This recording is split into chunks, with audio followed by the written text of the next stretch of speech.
The massive space station Nexus Prime floated in the void like a crystal flower made of metal and light. Inside its Grand Council chamber, hundreds of alien beings filled the seats, their voices creating a buzz of excitement. Today was special. Today was the day they would laugh at the humans again. Ambassador Zektar stepped onto the speaking platform. His blue skin shimmered under the bright lights and his forearms moved with practiced grace. The Velthani had always been good speakers, and Zektar was the best of them all. He loved this moment every year. "My fellow beings," Zektar began, his voice carrying easily through the chamber. "We gather once more to discuss the most amusing request in galactic history. The humans want to join our federation." Laughter rippled through the crowd. Some aliens made clicking sounds with their claws. Others flashed colors across their skin to show their joy. The crystalline beings chimed like broken glass. Zektar smiled, showing his sharp teeth. "Let me remind you why this is so funny." He pressed a button on his control pad. The air above him shimmered, and suddenly a huge image appeared. It showed humans fighting each other with primitive weapons. "Look at them," Zektar said, pointing at the image. "They cannot even get along with their own kind. How can they possibly join civilized space?" The image changed to show cities burning and forests dying. "They destroy their own planet. They poison their own air and water." More laughter filled the chamber. Ambassador Quill of the crystalline hegemony stood up. Her body was made of living crystal that caught the light and threw it back in rainbow patterns. "May I add something, honored Zektar?" "Of course, Shard Speaker." Quill activated her own projector. New images appeared, showing humans falling down, bumping into things and making mistakes. "Our research teams have studied them carefully. They are clumsy. They are slow to learn. Watch this." The image showed a human trying to use simple alien technology. The human pressed the wrong buttons and the device sparked and smoked. The alien crowd laughed louder. "They cannot even operate basic tools," Quill continued. "Their brains are too small. Their bodies are too weak. They live for such a short time that they never gain real wisdom." In the observation deck high above the main floor, Dr. Sarah Chen sat alone. She was the only human allowed in the building, and only because galactic law said every species could send one observer to these meetings. She could not speak. She could not ask questions. She could only watch and listen. Sarah's hands shook as she held her datapad. Inside it was footage that could change everything. Real footage. True footage. But no one would let her show it. Below, Zektar was still talking. "Perhaps we should make this official," he said. "I propose we create a new rule. No humans allowed in Federation space. We cannot risk their chaos spreading to our civilized worlds." The chamber erupted in cheers. Beings stood up and waved their arms, tentacles, and claws. The noise was so loud that Sarah had to cover her ears. Ambassador Vex of the Mantid Collective raised one of his long, thin arms. "I second this proposal. My people have observed humans for many cycles. They are violent and unpredictable. Just yesterday, our sensors detected them testing weapons that could crack planets." "Weapons of mass destruction," agreed Counselor Rex from the Aquatic Alliance. "They point these weapons at their own cities. What kind of madness is this?" Sarah wanted to scream. She wanted to tell them that those were old images from decades ago. She wanted to explain that humans had learned from their mistakes. But her voice was not allowed here.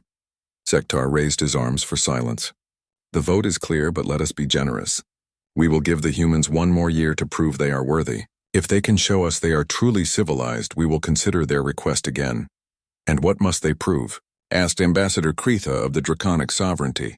Her scales were deep red and her voice rumbled like distant thunder. "Simple," Zektar replied. "They must solve a problem that our greatest minds cannot solve. They must show military skill that surpasses our finest generals.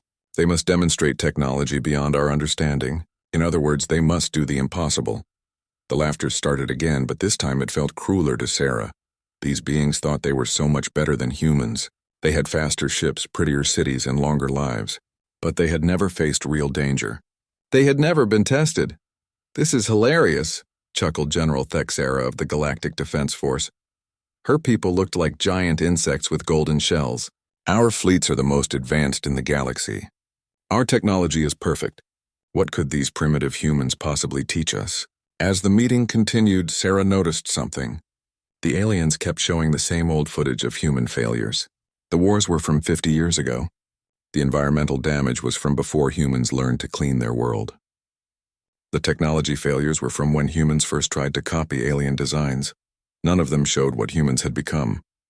None of them showed how humans had grown stronger from their mistakes. None of them showed the real truth about humanity. Sarah looked at her datapad again. Inside were files that would shock these smug aliens. Videos of human soldiers moving like ghosts through impossible terrain. Records of human engineers fixing problems that alien experts said could not be fixed. Evidence of human diplomats bringing peace to conflicts that had lasted for centuries. But most important of all, there were the classified files about what humans really did with those weapons the aliens feared. Humans did not point them at their enemies. They pointed them at asteroids that threatened other worlds. They used their most terrible weapons to save lives, not destroy them. The meeting was ending now. The aliens were filing out, still chuckling and making jokes. They patted each other on their various backs, tentacles, and shells. They were so pleased with themselves. Zektar was the last to leave the platform. As he walked past the observation deck, he looked up at Sarah and smiled. It was not a kind smile. "Enjoy the show, human?" he called up to her. "Come back next year. We will have even better jokes about your people." Sarah stood up slowly. Her legs felt stiff from sitting so long. She looked down at the empty chamber and made a promise to herself. Somehow, some way, she would make these aliens see the truth. She would show them what humans really were. She gathered her things and walked toward the exit. The station's corridors were full of aliens chatting about the meeting. She heard fragments of their conversations. "Did you see the one where the human tried to fix the gravity generator? My favorite was when they tried to negotiate with the hive mind using interpretive dance. I heard they once tried to intimidate a star beast by shouting at it very loudly." Sarah kept walking. Let them laugh, she thought. Let them make their jokes. Soon enough, they would learn that some things stopped being funny when reality came knocking at the door. As she reached her small ship in the docking bay, Sarah activated her communication system. The message she sent was short and simple. "Request denied again. Prepare for another year of isolation. But keep the data ready. Our time will come." The ship's engines hummed to life, and Sarah began the long journey back to Earth. Behind her, Nexus Prime continued to spin in the darkness, full of beings who thought they knew everything about humans. They were about to learn how wrong they were. 3 months had passed since the great joke session at Nexus Prime. The aliens had returned to their comfortable lives, telling stories about the funny humans who thought they belonged among the stars. But today the laughter was quieter. Captain Veltar of the Velthani merchant fleet stared at his communication screen with growing worry. His convoy of 12 cargo ships had been carrying precious crystals from the mining worlds to the core systems. The cargo was worth more than most planets made in a year. "Still no word from Convoy 77 Alpha," reported his communications officer. "They were supposed to arrive at Station Beta 9 6 hours ago." Veltar rubbed his temples with 2 of his 4 hands. This was the 3rd convoy to disappear in the Outer Rim this month. At first, everyone thought it was just technical problems. Space was big and dangerous. Ships broke down sometimes, but 12 ships breaking down at the same time. That was not technical problems. That was something else. On Nexus Prime, Ambassador Kretha paced in her private office. Her red scales clicked against each other as she moved. The reports on her desk made for grim reading. Missing ships, silent trade routes, frightened merchants who refused to travel without heavy escorts. Pirates, she muttered to herself. But what kind of pirates can take down an entire convoy? A soft chime indicated someone wanted to enter her office. "Come in," she called. The door slid open and Dr. Sarah Chen stepped inside. The human woman looked tired, but her eyes were alert and focused. "Ambassador Kretha," Sarah said with a small bow. "Thank you for agreeing to see me, Dr. Chen." Kretha gestured to a chair. "I assume you are here about the shipping problems in the Outer Rim." "I am." Sarah sat down and pulled out her datapad. "My government has been monitoring the situation. We have some experience with this type of organized piracy." Kretha's scales shifted color slightly, showing her interest. "What kind of experience?" 15 years ago, Earth faced a similar problem. Pirates using advanced hit-and-run tactics. They would strike fast, take what they wanted, and disappear before help could arrive. Sarah activated her datapad, showing tactical displays. "We learned how to counter their methods." Before Kretha could respond, the office door burst open. Ambassador Zektar stormed in, his blue skin flushed darker with anger. "What is this primitive doing here?" he demanded.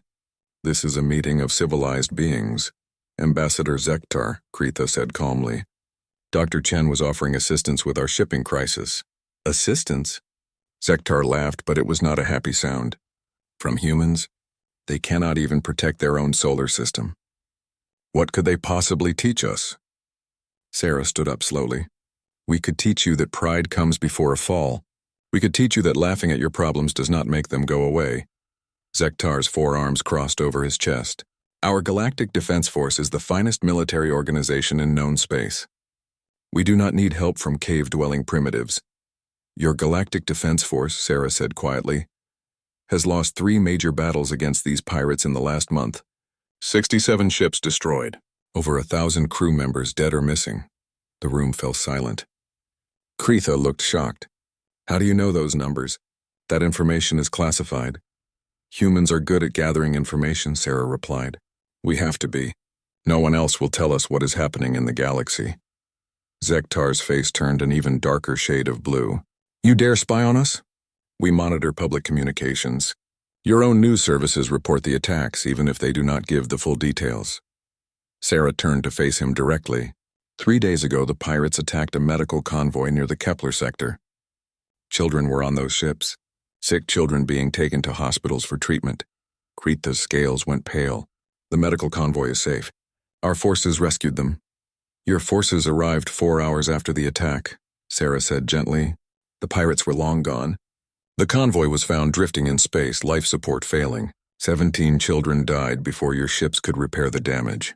The silence stretched on. Zektar seemed to shrink slightly, his confident posture wavering. "The pirates are not random criminals," Sarah continued. "They are organized.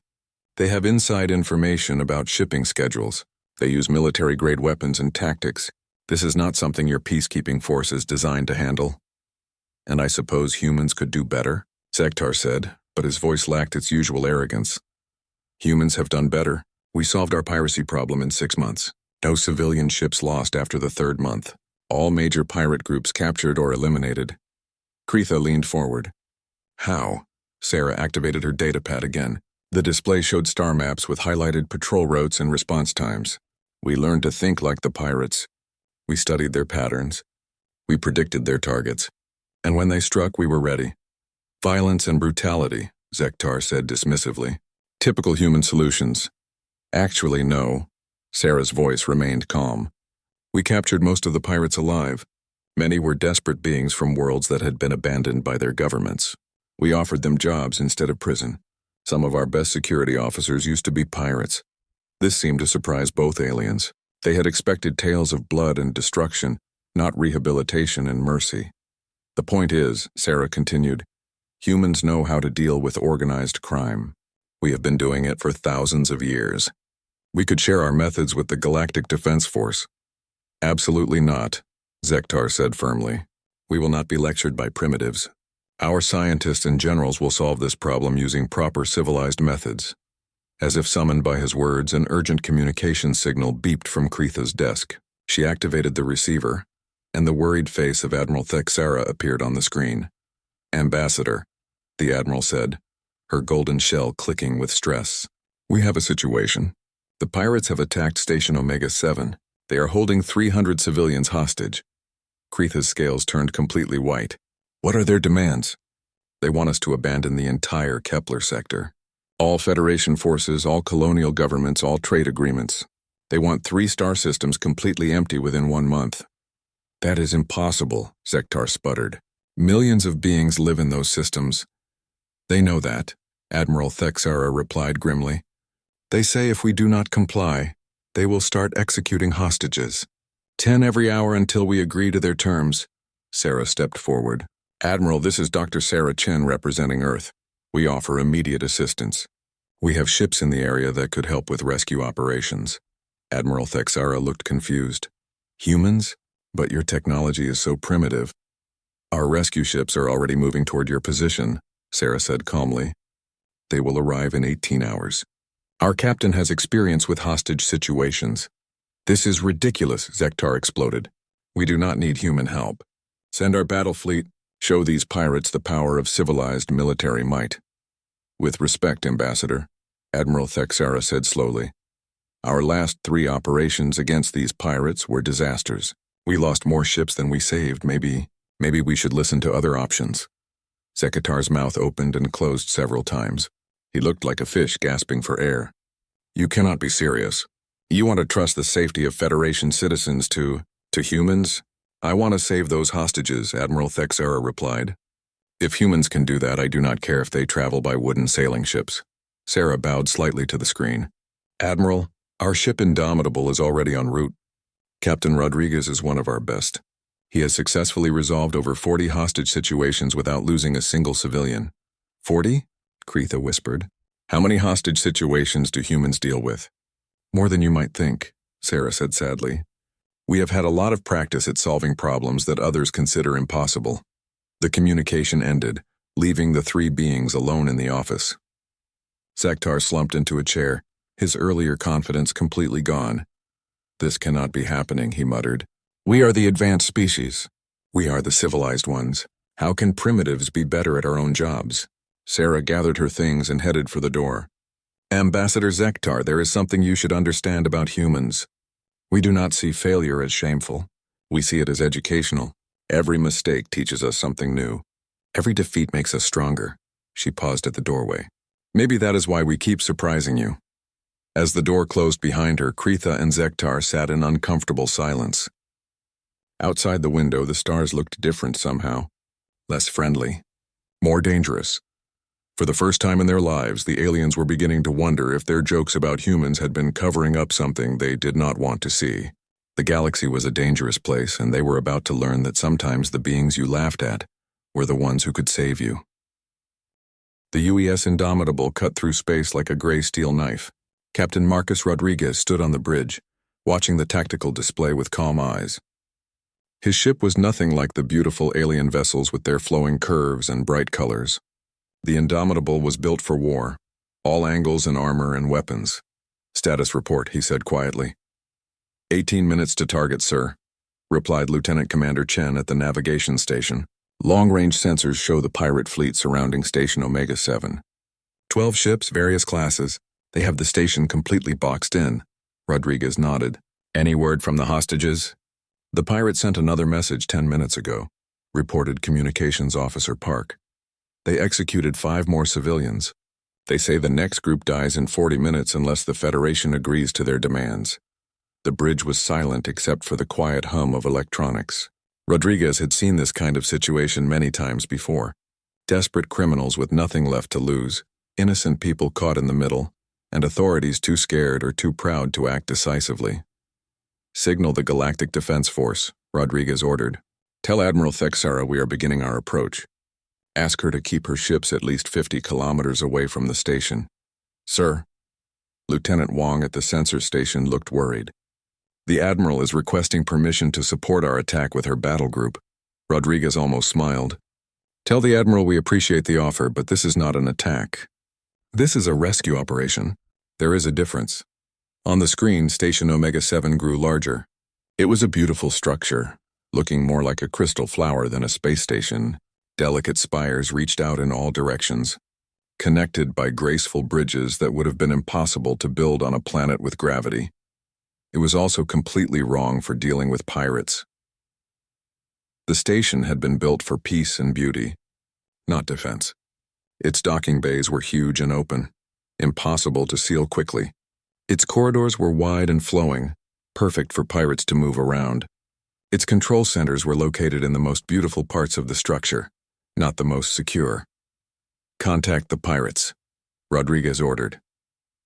A few moments later, a harsh voice filled the bridge. Who is this? We told you to stay away or the hostages die.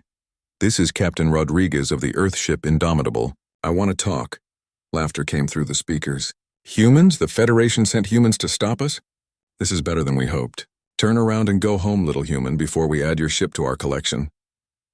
I have a proposal, Rodriguez said calmly. Let me come aboard the station alone. I will discuss your terms face to face. Meanwhile, you stop killing hostages. Are you insane?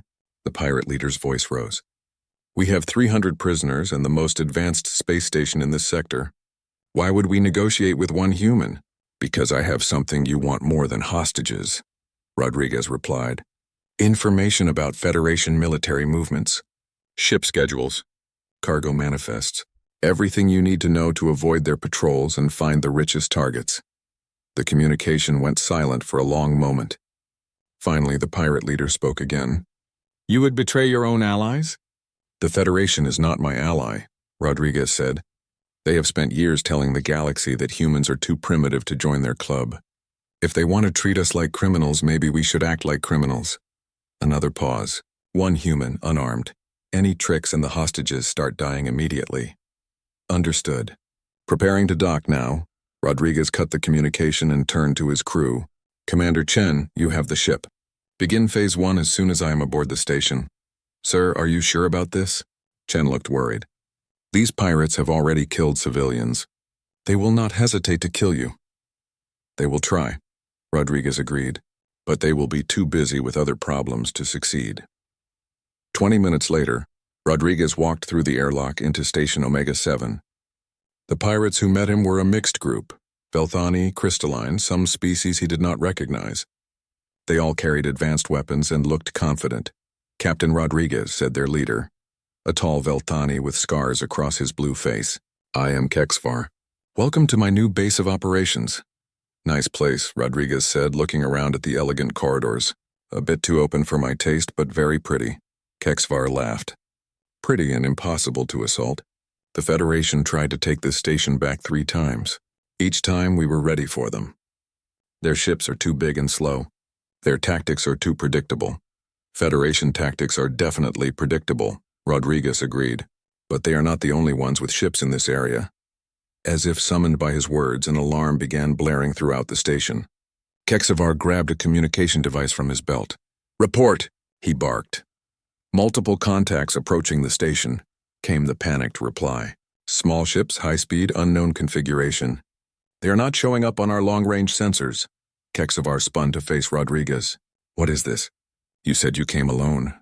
I did come alone, Rodriguez said calmly, but I never said my ship came alone.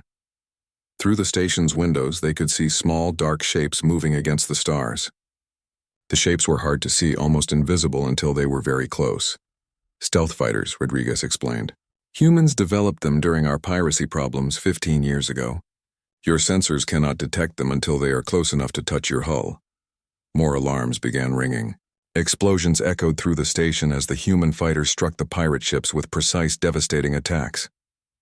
This is impossible, Kexvar snarled. Our ships are the best stolen military vessels in the galaxy. They have shields and armor and they were designed to fight other pretty military vessels, Rodriguez interrupted, not ships built specifically to kill pirates. On his communication device, Kexvar could hear his captains screaming for orders. Their beautiful stolen warships were being torn apart by fighters they could barely see. Fall back, Kexvar ordered. Retreat to minimum safe distance and regroup. No good, boss, came the reply. They are targeting our engines first. Half the fleet cannot move. The others are trapped trying to defend the disabled ships. Rodriguez checked his watch. Phase 1 complete. Your ships are neutralized. Now we begin Phase 2. What is Phase 2? Kexvar demanded, raising his weapon.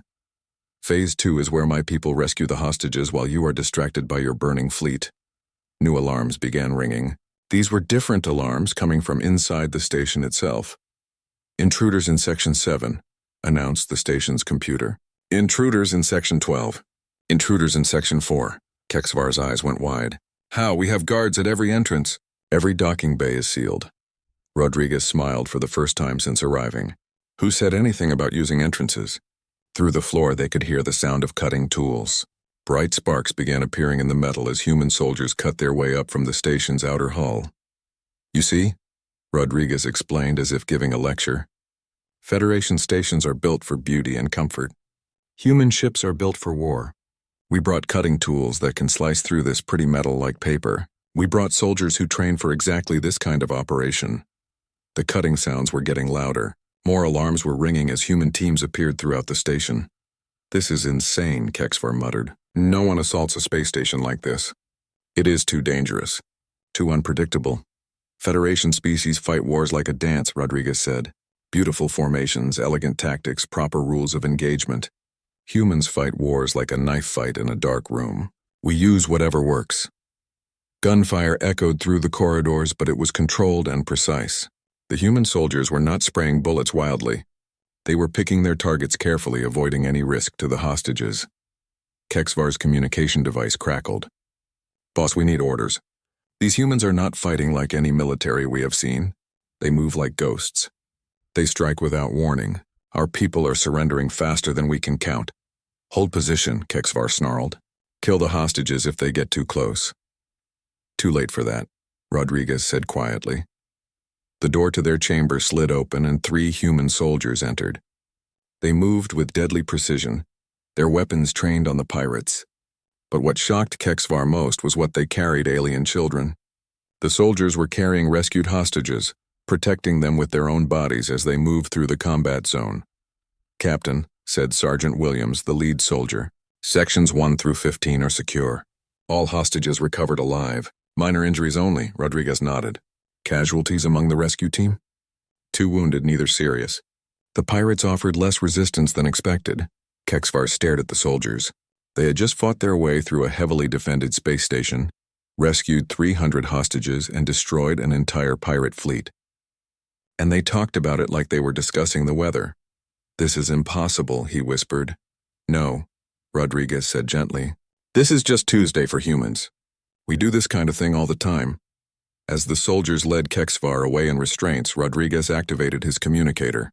"Admiral Thexara, this is Captain Rodriguez. Station Omega-7 is secure. All hostages are safe and ready for medical evacuation." Admiral Thexara's voice came through the speakers, but she sounded dazed. The rescue of Station Omega-7 should have been a quiet military operation. Clean, professional, forgotten by most of the galaxy within a week. But something unexpected happened that changed everything. The pirates had been recording everything. Kexvar and his crew were not just criminals. They were also smugglers who sold information to the highest bidder. For months, they had been recording their attacks on Federation ships, planning to sell the footage to enemies of the Galactic Council.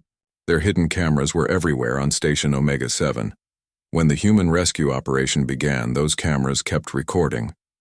Lieutenant Sarah Kim was a communications specialist aboard the Indomitable. She was also one of the best hackers in the human fleet. While Captain Rodriguez was talking to the pirates, she was quietly breaking into their computer systems. "Got it," she whispered to herself as her programs cracked the pirate security codes. Complete access to their surveillance network. What she found made her gasp. Terabytes of video files, recordings of pirate attacks, footage of Federation ships being destroyed, videos of innocent civilians being taken prisoner. But most shocking of all were the live feeds from the current operation. The pirates had been broadcasting everything in real time to their network of buyers and allies. That meant someone was watching right now as human soldiers moved through the station. Sarah made a decision that would change galactic history. Instead of shutting down the broadcasts, she took control of them.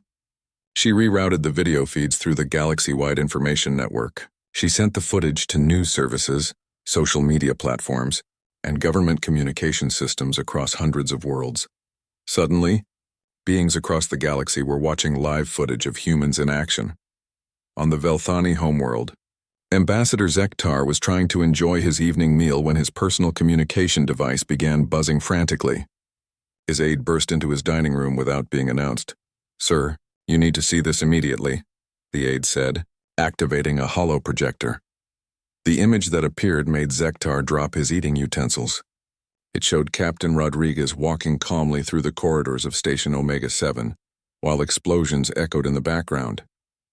The human captain was not running or panicking. He was talking quietly into his communicator, coordinating the rescue operation with the same tone most beings use to order lunch. "How long has this been broadcasting?" Zektar asked. 17 minutes, sir. It is on every major network in Federation space. The viewing numbers are already in the billions. On the screen, they watched human soldiers emerge from holes they had cut in the station's floor. The soldiers moved with deadly precision, but what caught everyone's attention was how they treated the hostages. A human sergeant was carrying 2 small crystalline children, protecting them with his own body as energy bolts flew around them. When one of the children started crying, the sergeant began singing a soft human lullaby, his voice somehow audible over the battle sounds. "Impossible," Zektar whispered. "How can they be so gentle and so violent at the same time?" The footage switched to show a different part of the station. A human medic was treating a wounded Velthani civilian while under heavy fire. When pirates tried to target the wounded alien, two human soldiers immediately placed themselves between the medic and the attackers. One of them took a plasma bolt to the shoulder, but never stopped protecting the civilian. Across the galaxy, similar scenes were playing out. On every world, beings who had spent years mocking humans were now watching them risk their lives to save aliens. On the crystalline homeworld, Shard Speaker Quill sat in her office watching the feeds with growing amazement. The humans in the videos were nothing like the clumsy primitives she had shown to the council months earlier. These humans moved like dancers, but deadly ones. They communicated with perfect coordination. They adapted to unexpected situations without missing a beat. Most importantly, they protected alien lives even when it put them in greater danger. "Replay Section 7 Alpha," she commanded her computer. The footage showed a moment that was already becoming famous across the galaxy. A pirate leader had grabbed a young draconic child as a shield, holding a weapon to the little one's head. Human soldiers had him surrounded, but they could not shoot without risking the hostage. Captain Rodriguez appeared on the screen, walking slowly toward the pirate with his hands empty and visible. "Let the child go," Rodriguez said calmly. "Take me instead. I am worth more as a hostage than a scared little one." "Stay back," the pirate screamed. "I will kill the child." "No, you will not," Rodriguez replied. "Because killing innocents is what cowards do. And you are not a coward. You are just scared and confused and making bad choices." What happened next shocked every being watching.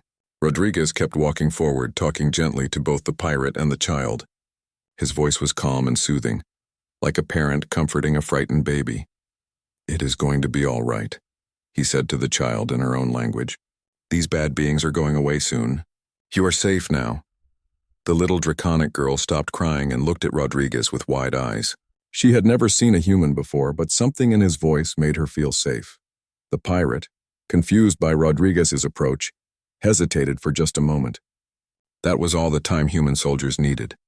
They moved like lightning, disarming the pirate and rescuing the child so quickly that most viewers had to replay the footage to see what happened. But the moment that made the entire galaxy gasp came next. As the child was passed to safety, she reached out to Rodriguez with tiny clawed hands. The human captain, this being that aliens had called primitive and violent, gently took the little one in his arms and rocked her until she stopped shaking. "There now," he whispered. "You are safe. No one will hurt you." The footage was spreading faster than anyone could control it. Social media networks crashed from the traffic. News services abandoned their regular programming to show the rescue operation live. Government leaders across the galaxy found themselves answering questions they were not prepared for. On Nexus Prime, Ambassador Kretha was fielding emergency communications from dozens of worlds. Her communication board looked like a fireworks display with all the incoming calls. "Ambassador?" her aide said breathlessly. "The Altarian Prime Minister wants to know why we have been hiding human military capabilities. The Centauri Council is demanding an explanation for the anti-human propaganda, and the Rigel colony wants to immediately request human protection services." Kretha rubbed her temples with her clawed hands. "How many worlds are calling?" "All of them, ma'am. Every single Federation member world wants to talk about humans." The footage was revealing things that made aliens question everything they thought they knew.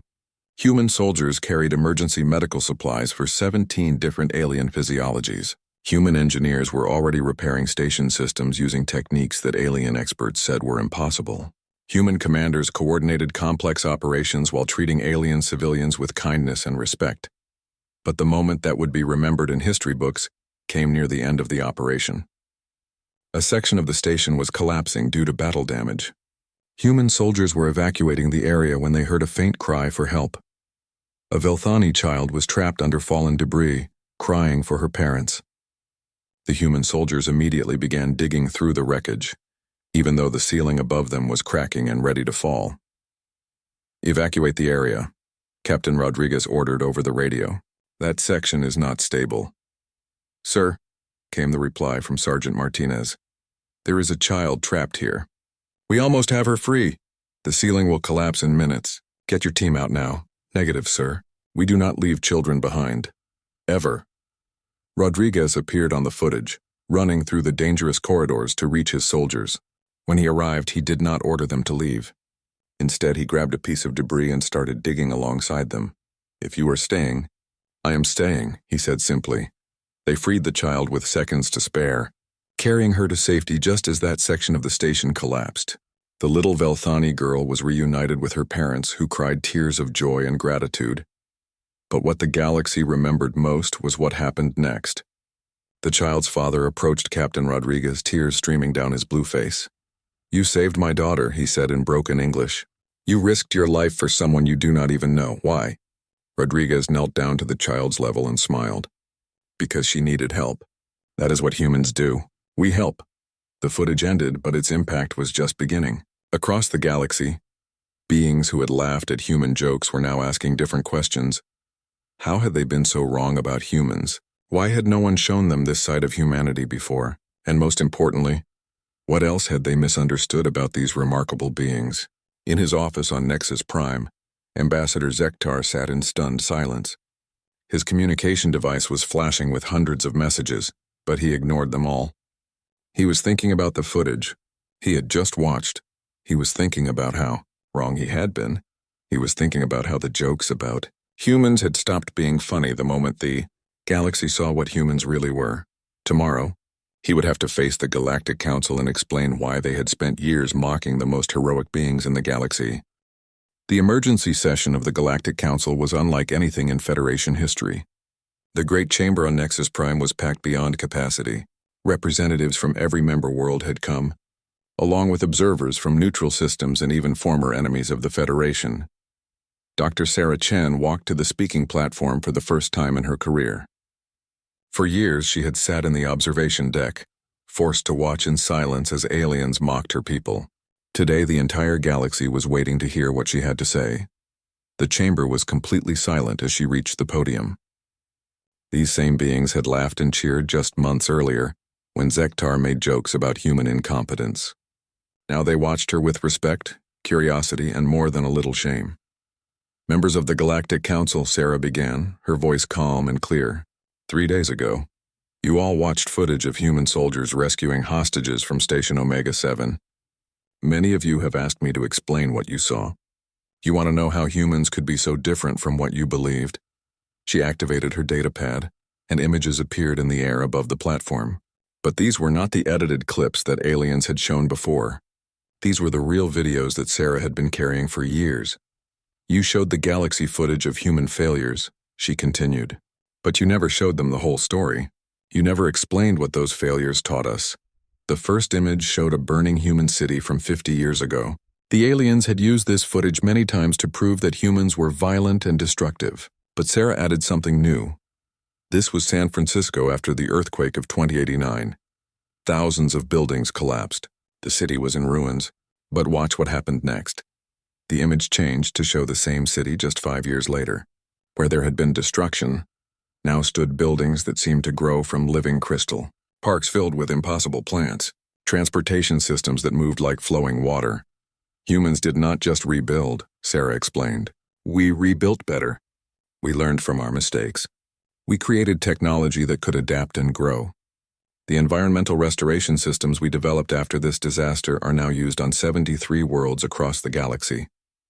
Murmurs rippled through the chamber. Many representatives were seeing this footage for the first time. Sarah continued, showing more images.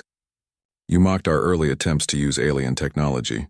You showed videos of humans failing to operate your devices properly, but you never asked why we were trying to use them. New footage appeared showing human engineers working with broken alien machines. We were not trying to copy your technology, Sarah said. We were trying to fix it. These were rescue operations on worlds where alien technology had failed. Humans were called in to repair systems that your own experts said were impossible to fix. Ambassador Vex of the Mantid Collective shifted in his seat. But the footage clearly showed humans damaging the equipment. The footage showed humans taking apart equipment that was already broken, Sarah replied gently. We had to understand how it worked before we could repair it. The device you showed smoking and sparking? That same device now provides clean water for 2 million beings on Colony 7 Alpha. She switched to military footage. You laughed at our weapons tests. You said we were violent and dangerous because we pointed powerful weapons at our own cities. The new footage showed what the weapons were really targeting. Massive asteroids heading for populated worlds, alien ships disabled by pirates and drifting toward stars, natural disasters that threatened millions of lives. We never pointed our weapons at cities, Sarah said. We pointed them at threats to cities.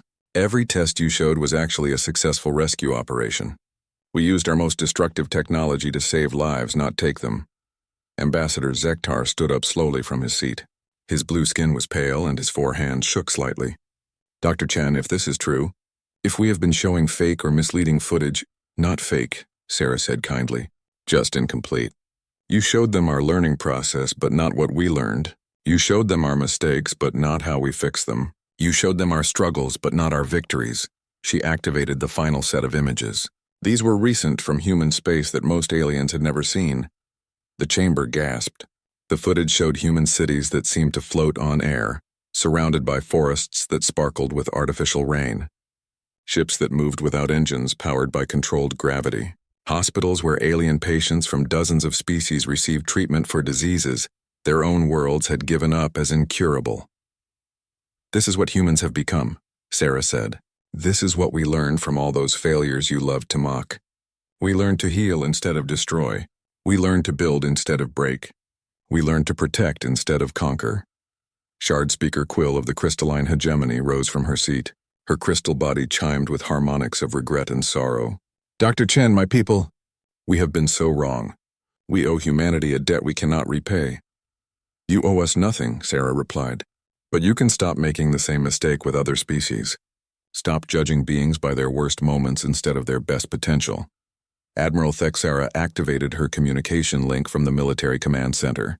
Dr. Chen, I must ask. The human ship Indomitable and its rescue operation. That was not even your best military unit, was it? Sarah smiled slightly. Captain Rodriguez and his crew are excellent soldiers. But no, they are not our best. They are not even our most advanced. The Indomitable is a standard patrol ship using 20-year-old technology. The chamber erupted in shocked voices. If a standard human patrol ship could accomplish what they had seen, what could humanity's advanced forces do? We do not want to conquer anyone, Sarah said, her voice cutting through the noise. We do not want to rule the galaxy or impose our ways on other species. We just want to help. We want to be part of something larger than ourselves. Ambassador Kretha stood up, her red scales shimmering with determination.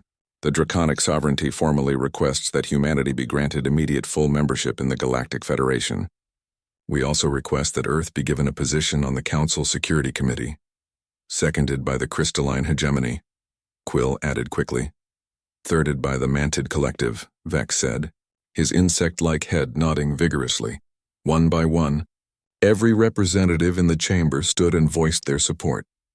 Even species that had never spoken to each other agreed on this single point. Humanity belonged in the Federation. Ambassador Zektar was the last to stand. The proud Velthani who had led the mockery of humans for so many years now looked older and humbler than anyone had ever seen him. Dr. Chen, he said, his voice barely audible. My people, we have been fools, worse than fools. We have been cruel and blind and stupid. Can you ever forgive us? Sarah walked down from the platform and approached Zektar. The alien who towered over her in size seemed to shrink as she got closer. Ambassador, she said gently, humans know something about being wrong. We know what it feels like to make mistakes and regret them. The important thing is what you do next. What would you have us do? Learn, Sarah said simply. Grow, become better than you were yesterday. That is what humans do. That is what we hope all species can do. 6 months later, Admiral Marcus Rodriguez stood on the bridge of the new Federation flagship Unity. The ship was a collaboration between human engineering and alien artistry, combining deadly efficiency with breathtaking beauty. His crew was mixed now. Human officers worked alongside Velthani navigators, crystalline engineers, and draconic tactical specialists. They had trained together, learned from each other, and become something greater than any of them could be alone. Admiral, reported Lieutenant Commander Chen, still his trusted second-in-command, We are receiving a distress signal from the Outer Rim. Pirates are attacking a civilian convoy near the Centauri system. Rodriguez nodded. All stations prepare for immediate departure. Signal the convoy that help is on the way. As the Unity turned toward the emergency, Rodriguez looked around his bridge. Humans and aliens working together, protecting the innocent, making the galaxy a safer place for everyone. The jokes about humans had ended the day the footage showed the truth. But something better had begun. A new era of cooperation, understanding, and hope.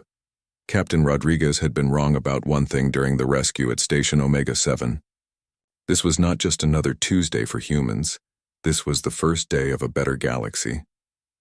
In her new office as Director of Interspecies Relations, Dr. Sarah Chen received daily reports from across Federation space. Former pirate worlds asking for human teachers to help rebuild their societies, alien scientists requesting to work with human researchers, worlds that had never known peace asking for human mediators to help resolve ancient conflicts. The most satisfying report came from Zektar himself. The former ambassador had requested assignment to a human colony world, where he was learning to work with the beings he had once mocked. His report spoke of wonder at human ingenuity, admiration for human compassion, and deep regret for the years of prejudice. But Sarah's favorite message was much simpler. It came from a small Velthani child on Station Omega-7. Dear human lady, thank you for sending the nice soldiers to save us. My daddy says humans are heroes. I want to be a hero too when I grow up. Can humans teach me how?